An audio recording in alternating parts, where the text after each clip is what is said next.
समय भेरा जीअणो त मरणो पवे थो। समय भेरा जीअणो त मरणो पवे थो। जीअण लाइ छा छा न करणो पवे थो।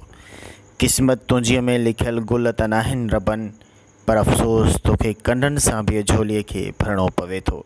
ज़हर ज़िंदगी ड्रामे में 301 एपिसोड में छा थियण वारो आहे इहो बि मां अव्हांखे ॿुधाईंदुसि।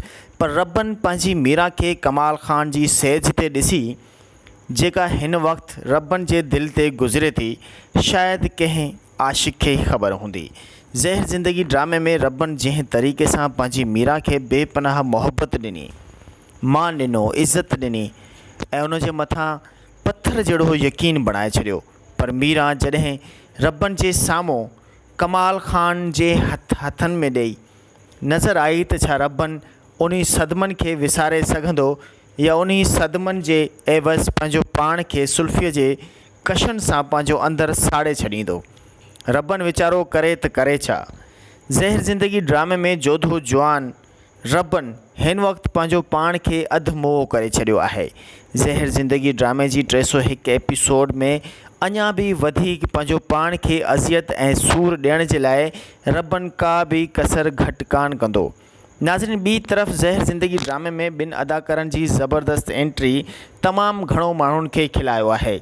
जॾहिं रबनि ऐं राणे जी जोड़ी हुई त उन वक़्तु तमामु घणी मज़ाक़ खिल भोग बि हिन ड्रामे में नज़र अचे पई। पर जॾहिं खां रबनि जो भाउ राणो मरी वियो त उन खां पोइ ज़हर ज़िंदगी ड्रामे में खिल भोग मतिलबु कॉमेडी बिल्कुलु ई ख़तमु थी वई हुई। पर हाणे ज़हर ज़िंदगी ड्रामे में 2 वॾा सीनियर मज़ाहिया अदाकार एंट्री करे चुका आहिनि, जंहिंमें वाहिद रज़ा ऐं ॿी तरफ़ अकबर उतरादी। नाज़रीन, हूअं त ही ॿई अदाकार जोड़ जा आहिनि, तमामु घणा सीनियर आहिनि त पाण में वॾा बहितरीनु दोस्त। पर वाहिद रज़ा ऐं अकबर उतरादी मां कहिड़ो बहितरीनु कॉमेडी एक्टर आहे, इहो तव्हां असांखे हिन वीडियो जे कॉमेंट में ज़रूरु ॿुधाईंदा। अकबर उतरादी बतौर बुख ते बहितरीनु मज़ाही अदाकार, जंहिं पत्थर दुनिया में माण्हुनि खे यम यम करे सां गॾु वॾो खिलायो। पर वाहिद अली रज़ा भी बेहतरीन कॉमेडी एक्टर है। पर ज़हर ज़िंदगी ड्रामे में इन्हीं पीउ पुटनि जा बेहतरीन मज़ाहिया किरदार छा तव्हांखे पसंदि आया आहिनि? तव्हांजी नज़र में वाहिद रज़ा वॾो कॉमेडी एक्टर है या वरी अकबर उतरादी? इहो असांखे कमेंट में ज़रूरु ॿुधाईंदा।